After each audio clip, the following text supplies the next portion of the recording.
Hello there, this is ETV Special Edition and I'm Santayo Thamrat with this edition. With this edition, I'll try to focus on two major issues. The reconstruction of the war-torn regions in the northern part of Ethiopia, Tigray, Afar and Amhara, as well as the Grand Ethiopian Renaissance Dam progress. And just to give us more on these, I'm joined by His Excellency Dr. Habtamu Itafa, Minister of Water and Energy. Thank you so much for joining me and do stay with us. A very warm welcome to you, Dr. Habtamu Itafa. Thank you, Santayo. Well, as I just said earlier, my point of discussion today are two majorly, and the Grand Ethiopian Renaissance Dam progress, as well as the reconstruction progress in the northern part of Ethiopia, which was affected by the war, Afar, Amhara, and Tigray regions. So let's start it with this point. And would you tell us the rehabilitation or reconstruction of water and electric services in the war-affected regions of North Ethiopia? Okay. For the opportunity, yes, I can share some information what we have been doing. Just as soon as cessation of hostility was effected, the first thing we tried to see was what to do, how we can reach to the people in the Tigray region.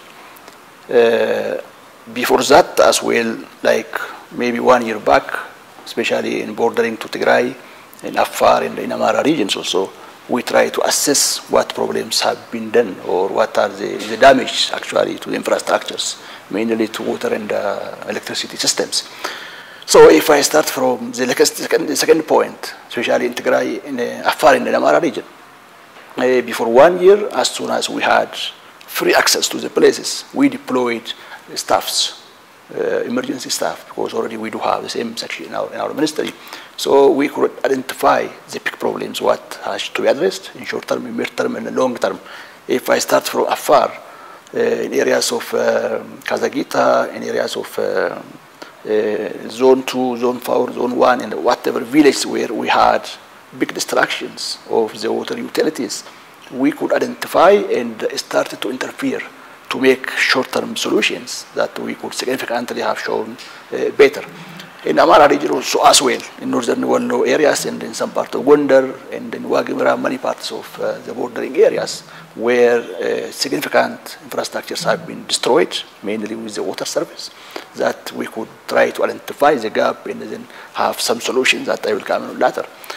The second one is with issue in Tigray, where entirely the region, there has been no access for a series of years, where we had no information. So as soon as we have green light to mobilize our staff in every part, especially on the west part of the Tigray region, our emergency team has been deployed and has tried to identify what to do in short, in mid-term, and in long term. So accordingly, the approach we followed is in Afar and in Amhara region, already the structure is existing. The regional water bureaus are already available, so we could support emergency plans, what they had through the wash sector, mainly for rehabilitation of the existing water supply systems, and then providing also more information for different European partners like UNICEF, where really I would like to thank them also. They have significant contributions in both regions. In Tigray, especially, we ourselves have deployed our staffs from here, staff including hydrogeologists, engineers, and electromechanical, and so on, who can really show something change on site. So we have done a lot of work really on the site as the first beginning, and then doing the same issue, assessing the problem, rehabilitations of the project. We were doing to establish, identify already existing staff in the region who has been the staff of the water utility of that region, where we could identify them. They are available locally. Some of them have been engaged in different parts, but now we try to regroup them, rearrange them, and make them effective. So totally we could identify about 620 staffs total in the region. That has been the regional water bureau, different levels, Warada, zone, and utility levels, where we engage them to bring situations back for implementations. So that is the way how we have been engaged in the system. The second one is we directly involved ourselves in rehabilitating of the destroyed systems. So that is how we have been in the process, and later I can add on the outputs.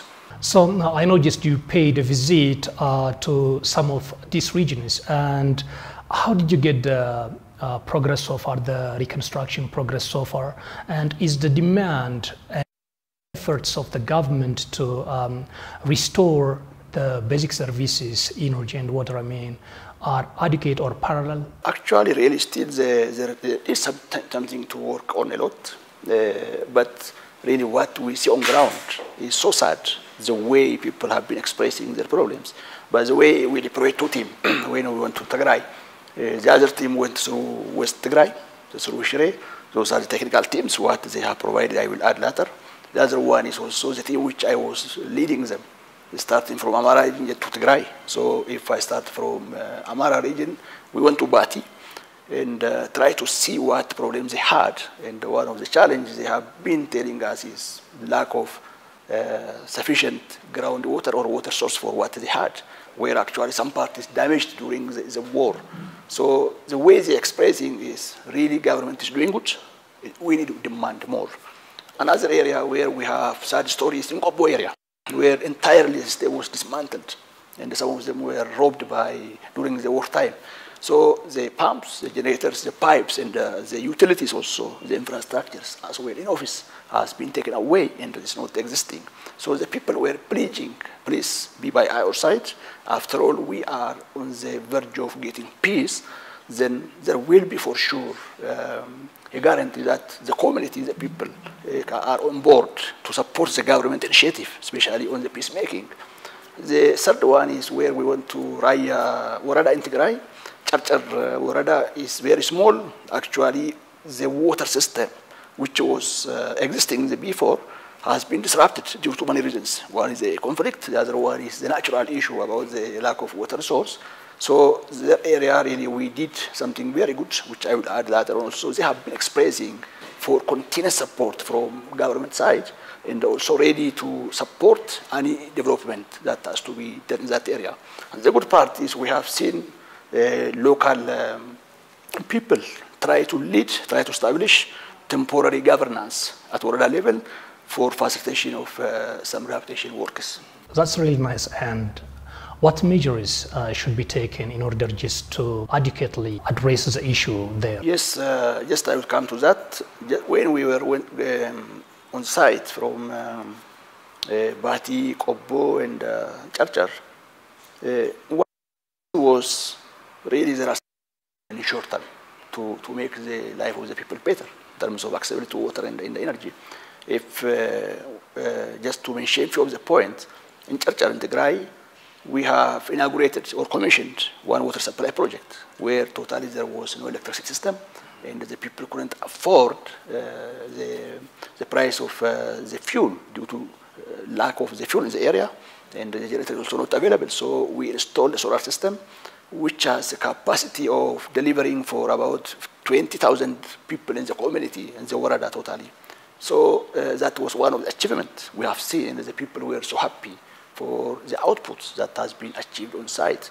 So this was about 60 million Ethiopian per cost totally when we see that. When we come to Kobo, also the same issue they had. There is no power system, there is lack of infrastructure destroyed, and the lack of also capacity to deal with the generators for filling of the fuels. That was one of their problems. Then we informed them that we mobilize solar systems. Already now we deployed solar panels to the site, and our staffs are already on site for re-establishment of the destroyed systems.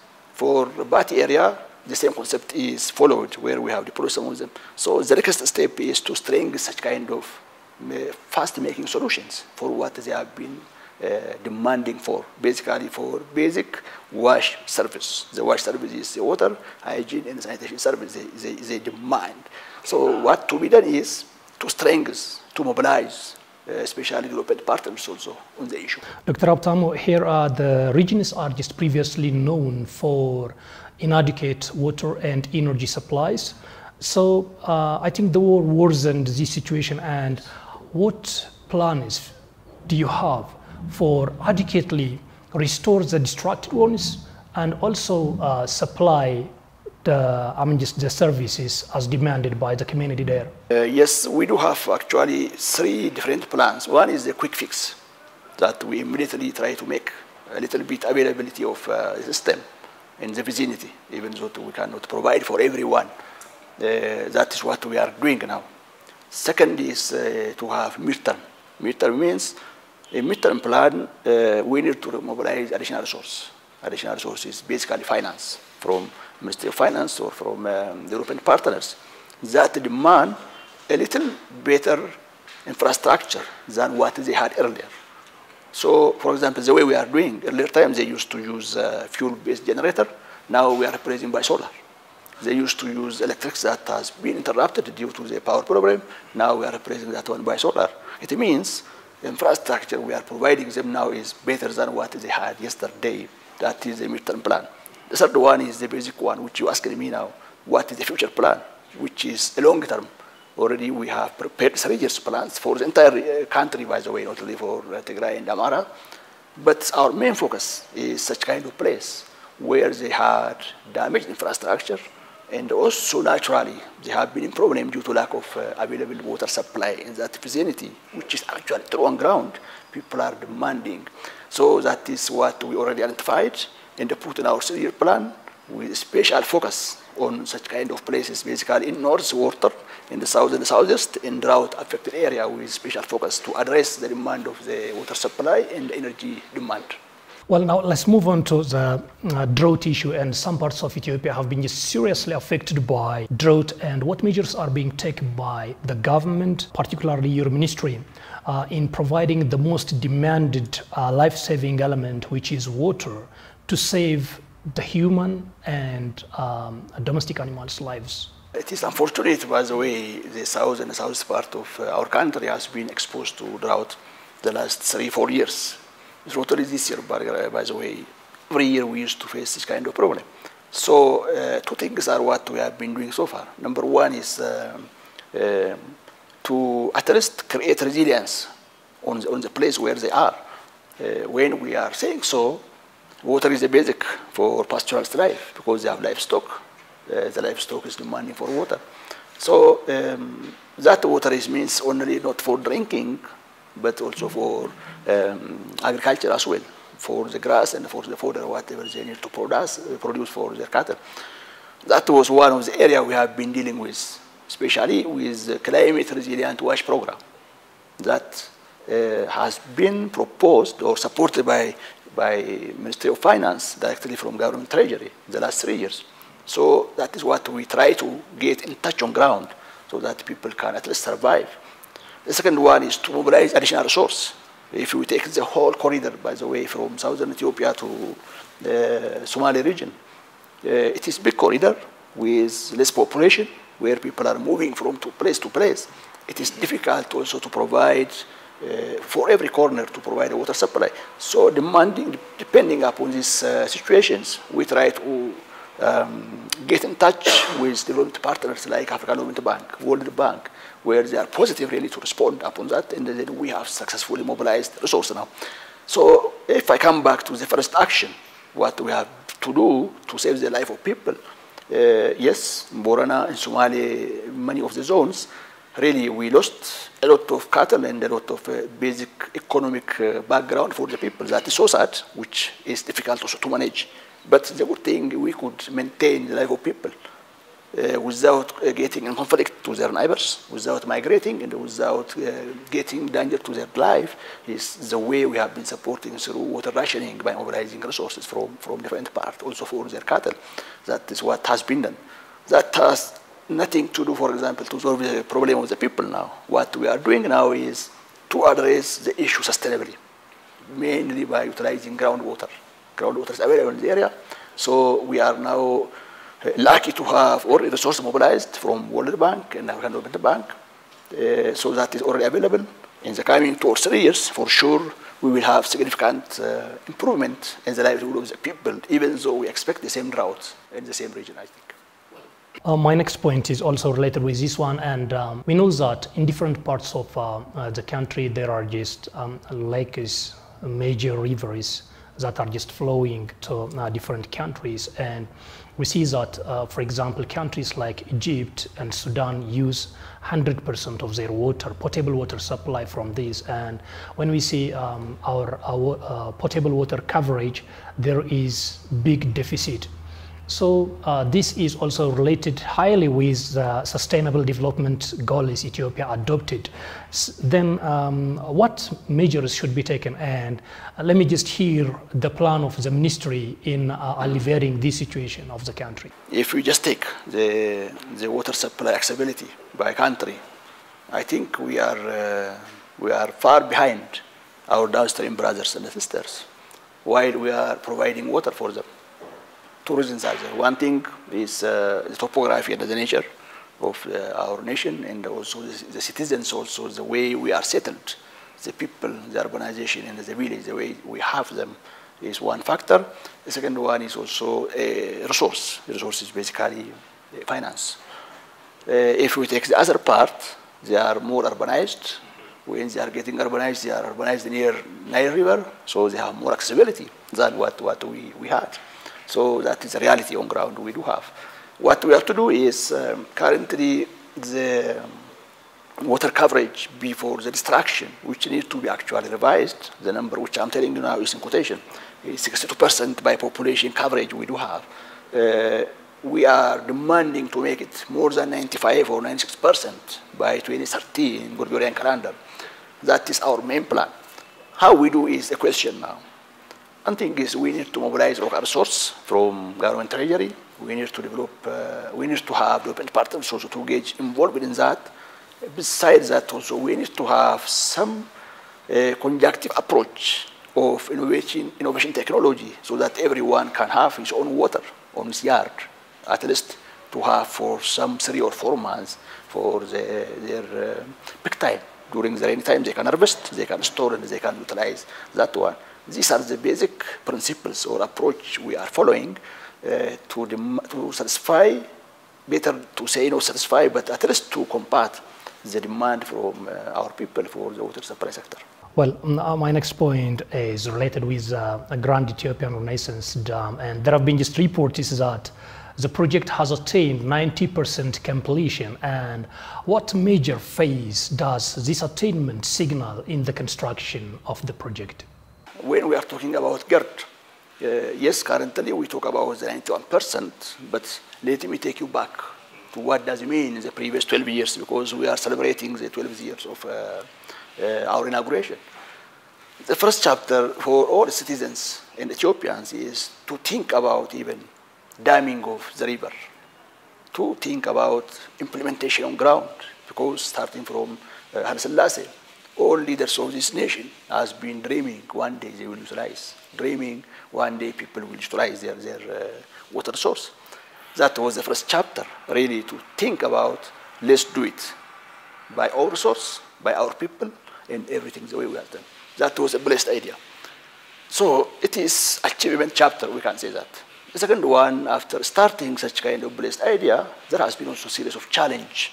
One of the challenge was the project implementation, the misbehaving and the misconducting on leading the project was also one of the issues that we can take as a challenge from internal side, especially during the RDF region, where everyone was really ready to support, contribute from what they have to the dam in the system that could be due to the system or due to individual interest.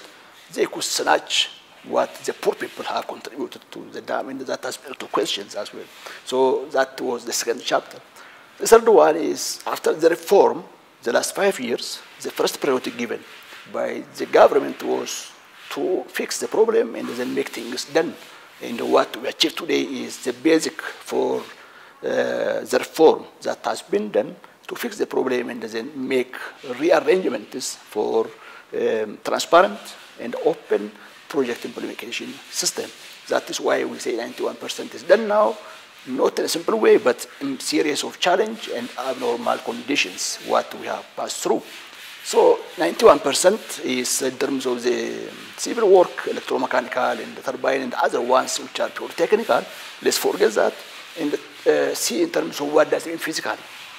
What does it mean is we have 100-meter high dam height that can store 22 billion meter cube of water, which means big water that we can utilize for many purposes.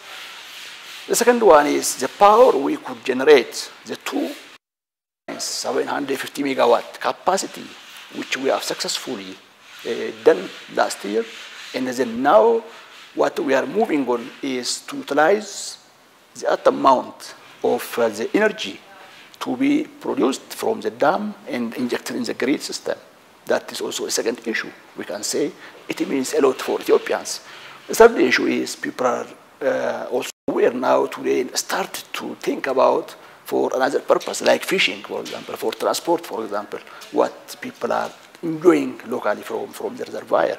So that is what it does mean in terms of its current existence. Thank you for the explanation. And my final question would be the 2023 UN Water Conference held in New York, and what are the purpose and what are the takeaways? Yeah, thank you for that as well. Yeah, on March 23rd, we had a conference in New York on International Water Conference. The purpose was to evaluate what feedback do we have from SDG. SDG is Sustainable Development Goals from the wash sector. Wash sector is the water, hygiene, and the sanitation sector. So, by the way, this conference was held after 50 years, 5-0. So it is really expected, a lot has been expected from that, where every citizens or every country has been delegated either by their ministers or by their head of states, and as well international development partners like World Bank, African Development Bank, and others as well has been highly engaged in system, and any UN organization has been also leading in the process. So that is where we have been participating. The expectation was to share our good practice and the achievements, because Ethiopia has a lot of achievements, by the way, in terms of the wash sector and in terms of the climate parameters as well, especially our Green Legacy initiative, about our drought-tolerant wheat production system that has been launched by our Excellency Prime Minister, and also our CR Wash program, the Climate Resilient Wash program, that has been supported by donors as well as by government treasury, where focus has been given to areas has been affected by climate change, like drought areas. So that is our achievement has been shared with international community. The second one is also we try to share our clear stand, what we talk about transboundary waters, because Ethiopia is having a lot of issue on our transboundary water that we are going to go for development. So our clear stand for cooperation, for negotiation, and for better life of our people in a shared vision by considering the entire basins, for example, in the Nile basins. That was the other issue. The third one is we also try to have side events, also, which was successful really. On that side event, the main topic was borderline water development in the neighboring countries, for example. What do we have? Ethiopia and Kenya, Ethiopia and Somalia, Ethiopia and South Sudan, and so on. We have potential of groundwater. Then we can develop so that our people from both sides can get benefited. On that presentation, we had people from World Bank, high-level people, USAID, and others also, and ready to support Ethiopia's development. So at the end of the day, when we evaluate that, our takeaway is we have really shown our good practice. Everyone was appreciating that. The second one is our clear stand for cooperation in utilization of transboundary water. The third one is also mobilization of development partners for our future demand in terms of the wash sector.